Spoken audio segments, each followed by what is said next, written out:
عليكم، كنتمنى تكونوا بخير وعلى خير ويلقاكم هذا الفيديو هذا في احسن الاحوال. غادي نشارك معكم فطيره اللي كتجي لذيذه بزاف وسهله في التحضير ديالها. هذا هو الشكل ديالها، كنتمنى تعجبكم.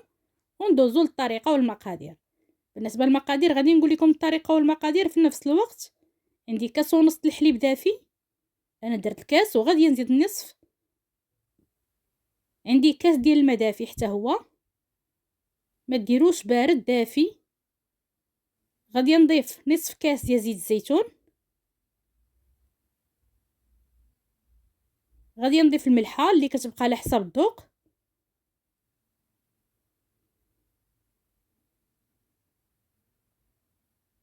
على حساب الذوق ديالكم.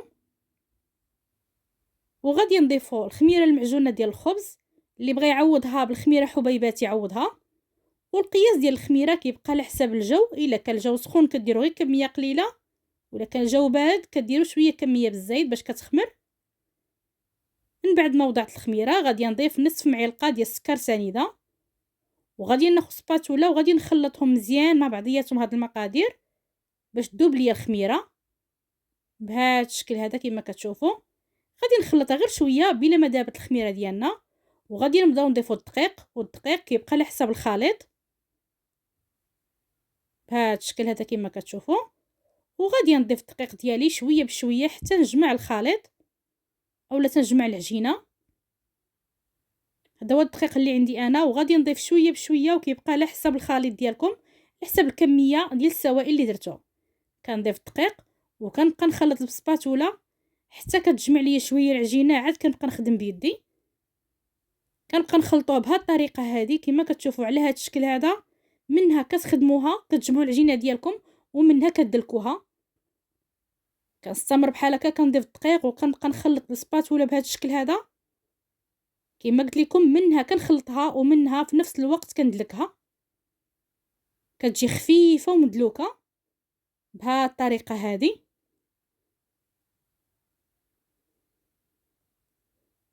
كنستمر بحال هكا وغادي نزيد نضيف الدقيق وغادي نخلطها مزيان بهذا الشكل هذا كما كتشوفوا.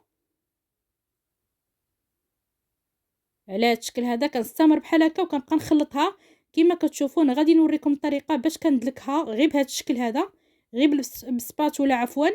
كتبقاو تخدموا بالسباتولا حتى كتدلك معاكم بهذا الشكل هذا وكترجع مدلوكه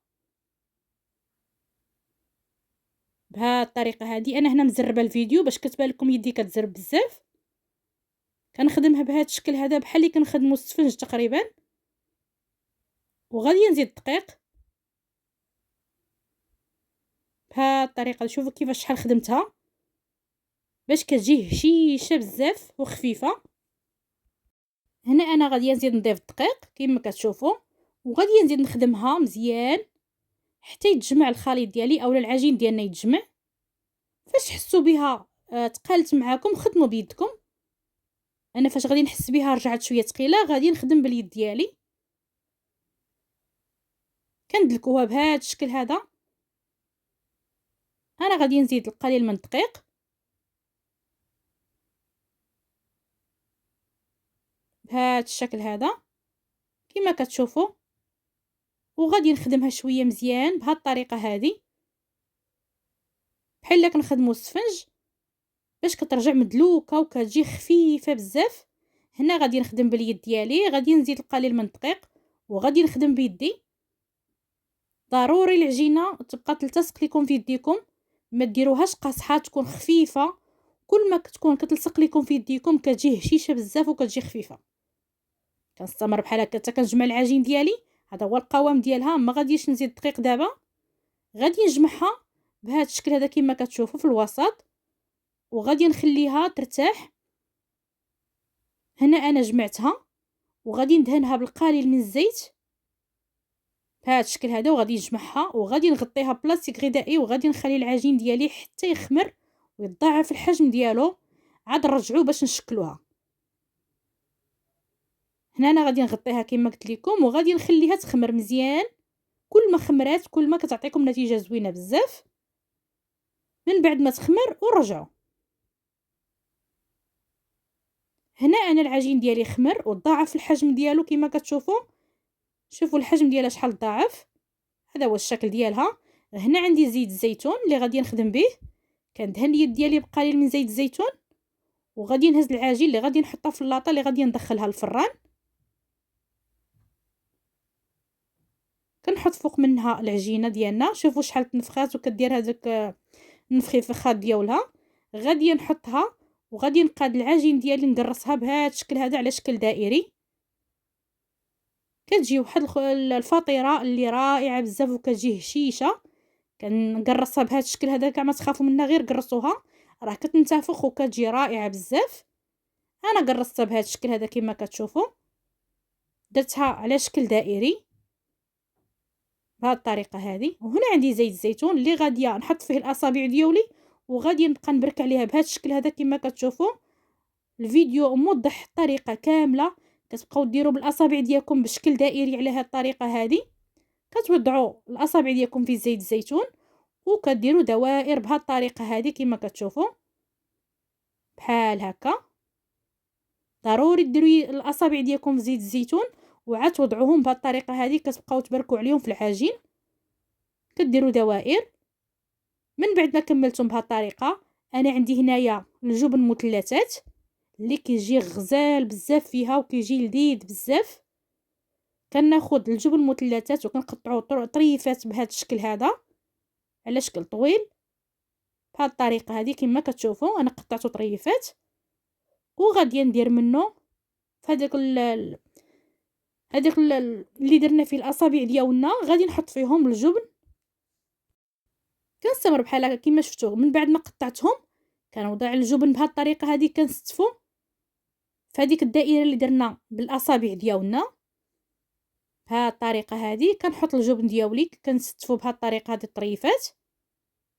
طريقه سهله وكيجي لذيذ بزاف. انا غادي نكملها كامله ونرجع معكم. من بعد ما قطعت الجبن واستفتو بهذه الطريقه هذه كما كتشوفوا، درت دوائر. غادي نرجعوا هنا عندي بيضه. حطيت بيضه واحده. انا عندي هنا بيضه غير بالحجم الصغير، وغادي نوضع قليل من القزبر اللي مقطعاه.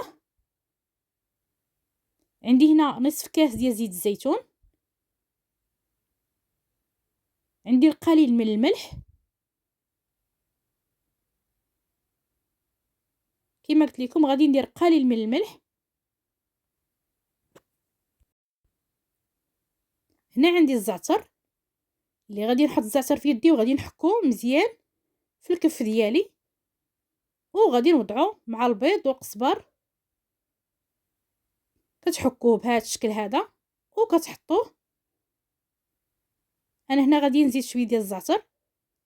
وعندي هنايا البصله اللي مشلضه رقيقه، غادي نوضع واحد الكميه منها. كنخلطوهم بهذا الشكل هذا. عاد نوضع البصله حتى هي.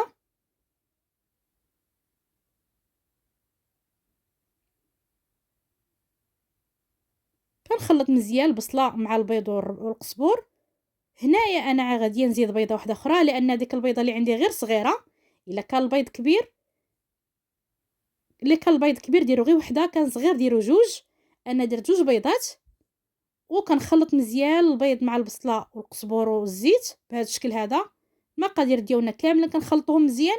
وغادي نوضع الخليط ديالي فوق من هذاك الجبن وفوق من العجين. كنوزعو بهذه الطريقه هذه كما كتشوفوا بهذا الشكل هذا. كنوزعو وغادي نوزع الخليط ديالي كامل فوق من هذيك الفطيره ديالنا ونغطيها حتى من الجوانب ديالها. غناخذ معلقه وغادي نبقى نقادها غير شويه بشويه حتى نوزع هذاك الخليط كامل على الفطيره كامله بهذا الشكل هذا كما كتشوفوا. كنستمر حتى كنوزع الكميه كامله على الوجه ديالها كامل. من بعد ما ساليتها غادي ندخلها للفران. انا مسخنها من قبل حتى تحمر الخبزه ديالنا او الفطيره ديالنا على خاطرها. ونرجعوا. هذا هو الشكل ديالها من بعد ما طابت وخرجتها من الفران. كتجي على هذا الشكل هذا وكتجي رطبه وهشيشه بزاف. هذا هو الشكل ديالها وكتجي محمره. ونتلاقاو ان شاء الله من بعد في طبق التقديم. هذا هو الشكل ديالها. كتجي لذيذه بزاف وهشيشه. شوفوا شحال كتجي هشيشه بزاف ورطبه وطريه. هذا هو الشكل ديالها والمذاق ديالها ما نقولش لكم شحال جات ما شاء الله غزاله ولذيذه بزاف. غادي نقطع معكم طريف باش تشوفوها كيفاش كتجي. هذا هو الشكل ديالها، كتجي لذيذه ما تشبعوش منها. هاد الفطيره اللي سهله في التحضير ديالها وكتجي لذيذه. شوفوا شحال جات زوينه وجات لذيذه بزاف. هذا هو الشكل ديالها، كتجي لذيذه وكتجي خفيفه، وهذاك الجبن اللي درنا فيها كيجي لذيذ بزاف. شوفوا شحال جات هشيشه وخفيفه. هانتو طريقه بسيطه والنتيجه كتجي رائعه بزاف. هانتو شوفوا الشكل ديالها كيفاش جا، وداك الطريفات ديال الجبن اللي درنا كيبقاو ما شاء الله زوينين بزاف. شوفوا كيفاش جات. هذا هو الشكل ديالها. غير جربوها ان شاء الله وغادي تنال اعجابكم وغادي تنفعكم في هذا رمضان. غادي نقرب لكم الصوره باش تشوفوها كيفاش جات عن قرب. كتجي رائعه بزاف، لا من ناحيه الشكل ديالها ولا من ناحيه المذاق، كتجي رائعه بزاف ولذيذه. غتعجبكم وتعجب حتى وليداتكم ان شاء الله. هذا هو الشكل ديالها.